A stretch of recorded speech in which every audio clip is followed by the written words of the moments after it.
Welcome to Bennett's Bike Social. My name's Simon. Welcome to Montpellier in the south of France in a fairly early start for the launch of Suzuki's 2024 V-Strom 800 RE.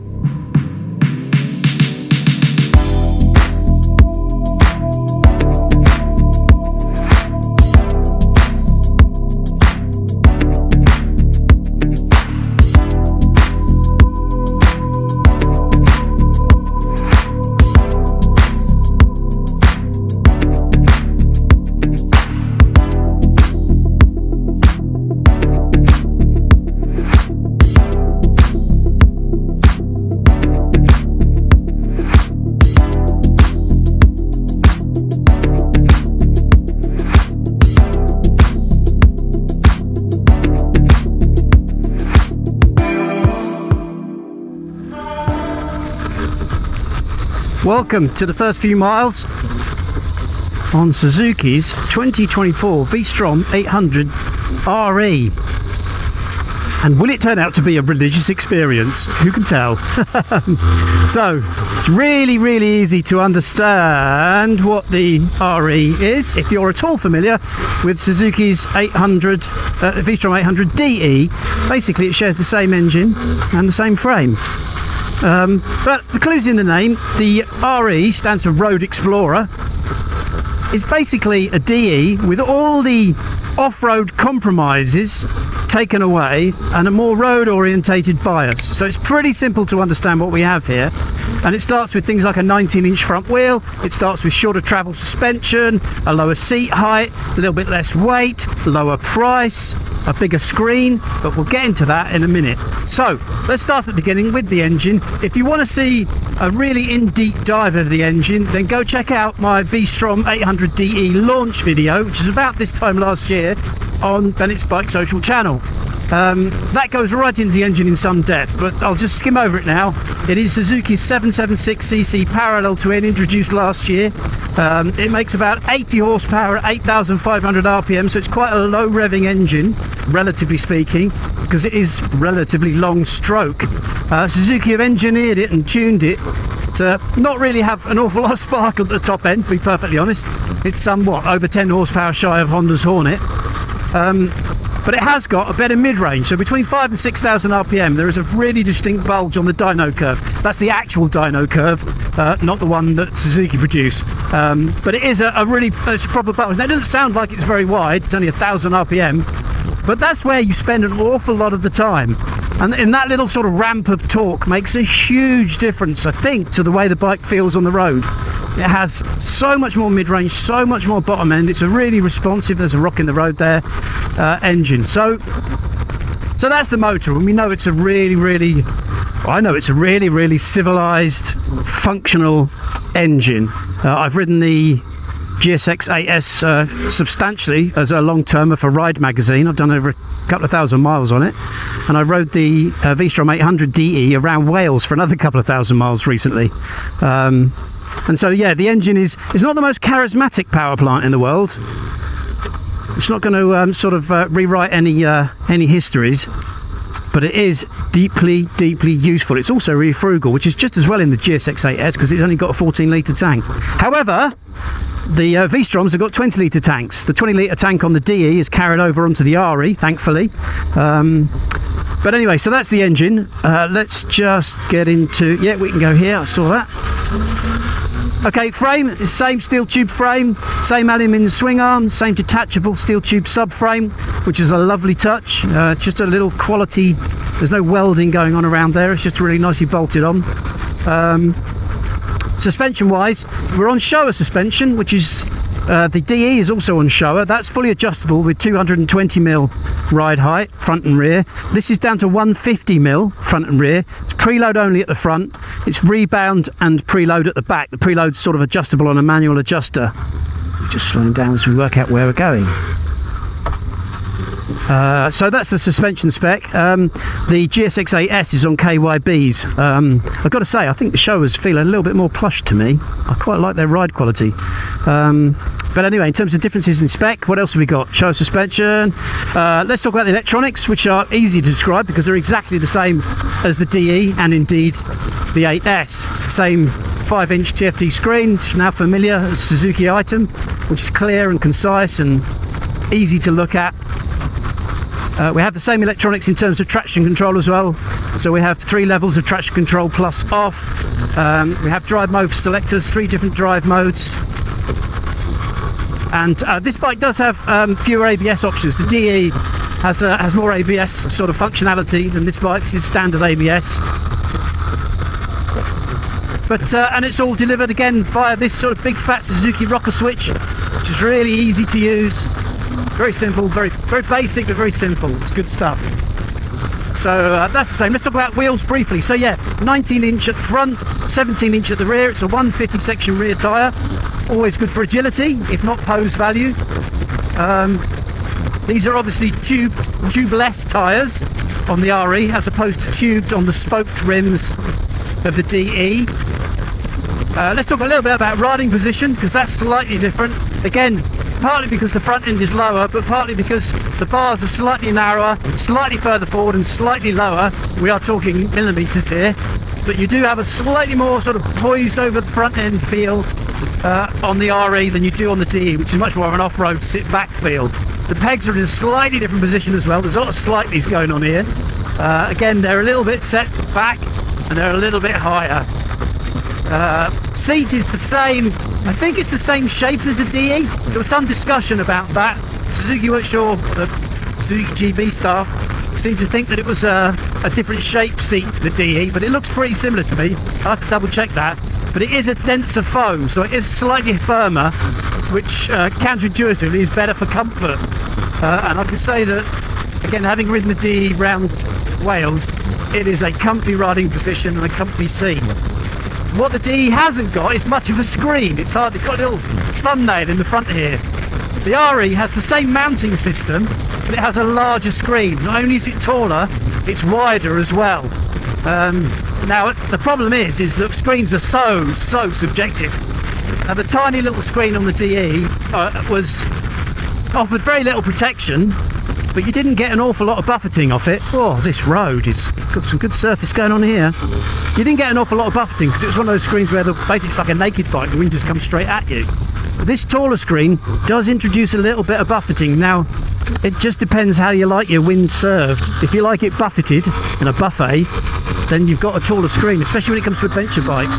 You haven't got the sort of the wind management of fully faired machines. So yeah, screens, but again, it's quite easy to, it's not just, well, it's adjustable with an Allen key, not on the move, but it's only by about 15mm, so it's not hugely different. Oh, this road, excuse me while I interrupt my flow to follow Guy, the French Suzuki lead rider. He's a quick lad, and he knows these roads. As he said earlier on, this is his playground, so I think he's basically on cruise control there, and I'm having to work fairly hard to keep up with him.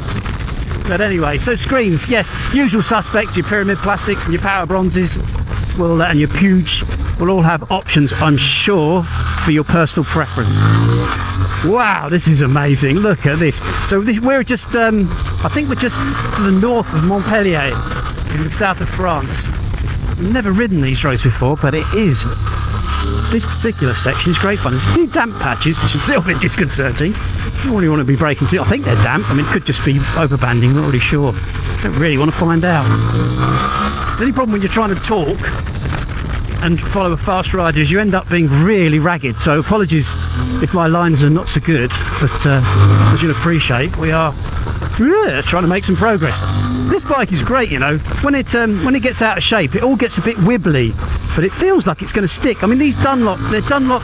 I think K6 or 614s. I'm not sure. They're for standard tyres.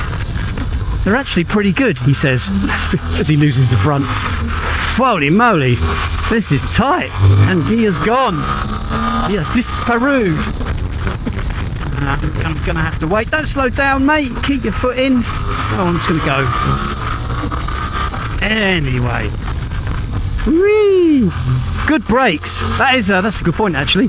Nissin 4-pot radials, as per the GSX-8S on this fella, and not like the 2-pot axial Nissins on the on the wire spokes of the DE. So there we go. Right, I think that's pretty much the spec described. Certainly I'd rather get on with it now because I want to see if I can catch Guy back up. Not much chance of that. So we'll just do the price quickly. £9,700 on the road. Suzuki do on the road prices now, which is good, which is exactly £1,000 less than the DE because you are getting lower spec suspension. I guess that's the biggest difference. I don't know if the wheels would be cheaper as well, being cast rather than spoked. I think, well, I'll get to the verdict after we get back to the hotel, but at the end of this fairly hectic test ride, I think for now it's probably a good idea if I stop talking and just let the bike roll. So, catch up with you later on with some sort of verdict.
So that was 150 miles of prime French chicanery, and the experience was so intense I've had to take a bit of time to recover and to think about how I want to most accurately describe Suzuki's V-Strom 800 RE Road Explorer, and to convey my thoughts, I hope, coherently, which is why this bit of the video comes to you from, not from Montpellier in France, but from Suzuki's car park here in Milton Keynes, the day after the launch. That right there, my friends, demonstrates to you Bennett's BikeSocial's commitment to the cause. So, what's been bugging me about the V-Strom 800 RE? Well, it's this. The RE is no religious experience. There's no hallelujah moment. A choir of angels did not dance upon my throttle hand. It's not a fire and brimstone bike. There's no great revelation waiting to be revealed. And to break with the religious imagery for a moment, it's just not a sexy bike. But I want to be crystal clear about this. It's an observation, not a criticism, because there is precious little to complain about the RE on the road. In an empirical sense, it does exactly what Suzuki intended, which is sack off all the stuff that makes the V-Strom 800 DE a better off-road bike and keep the stuff that makes it a really practical on-road bike. And you have to say, it's worked. The RE is a more accomplished, confident, natural and engaging road bike than the 800 DE, which is no mean feat because that is itself. I'm not going to go over the motor again with such detail. There was a deep dive on the 800 DE launch video elsewhere on Bennett's BikeSocial YouTube channel. It's the same engine, cut and pasted. Same frame too, minus the cradle down here, which I think is for hanging the belly pan off, and I think you need it to fit the accessory engine bars as well. But anyway, let's talk about how the RE feels on the road. And it's viceless. You can see from the riding shots, it's not exactly slow on pretty much any kind of road, but the narrow twisties that we spent most of the day on were ideal for showcasing the RE's new road orientation. The shorter travel shower suspension, even though it's less adjustable than the 800 DE, and the 19-inch front wheel and the 17-inch rear, bring the RE back into a more conventional braking, turning, cornering and exiting kind of normal road bike. So on a 21-inch front with long forks, what you end up doing is separating the cornering into sort of distinct phases in a point and squirt style.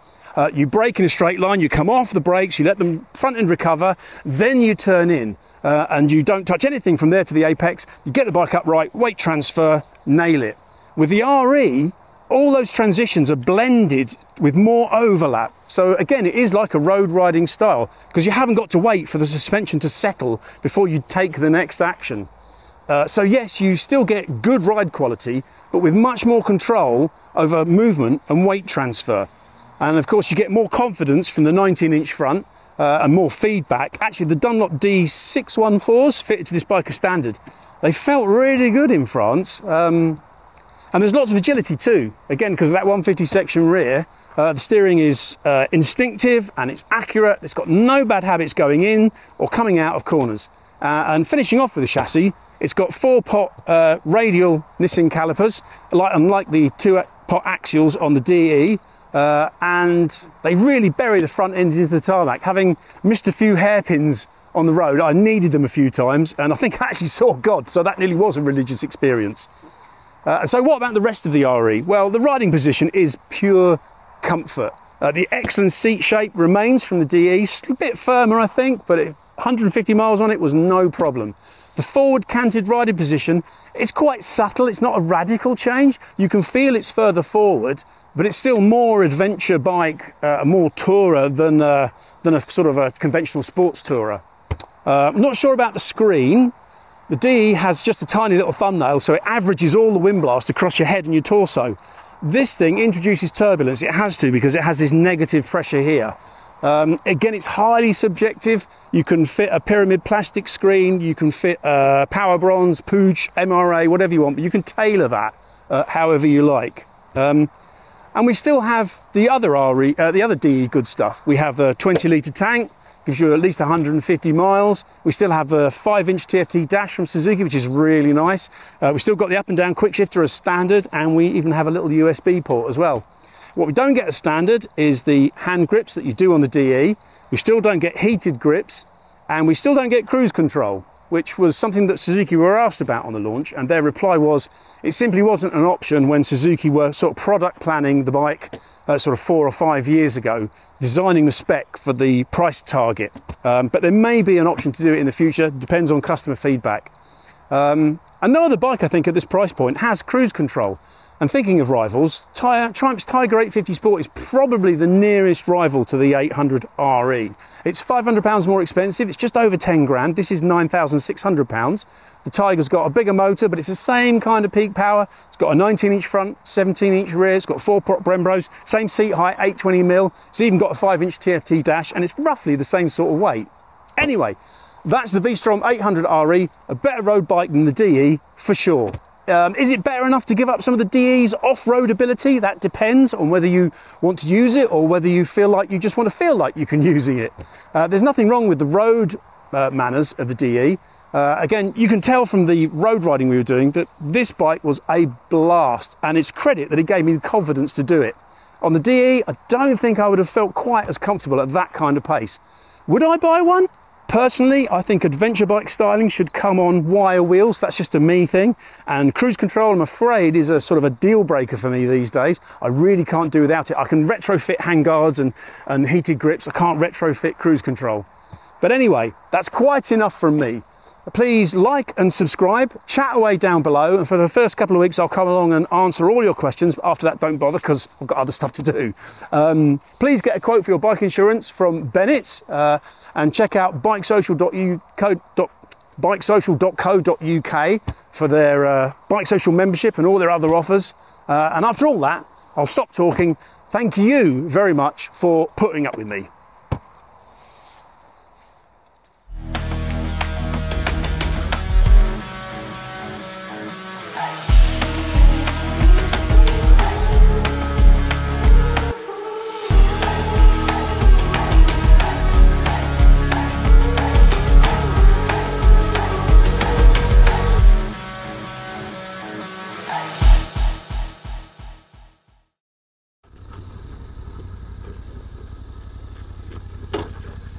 That was good fun. It is.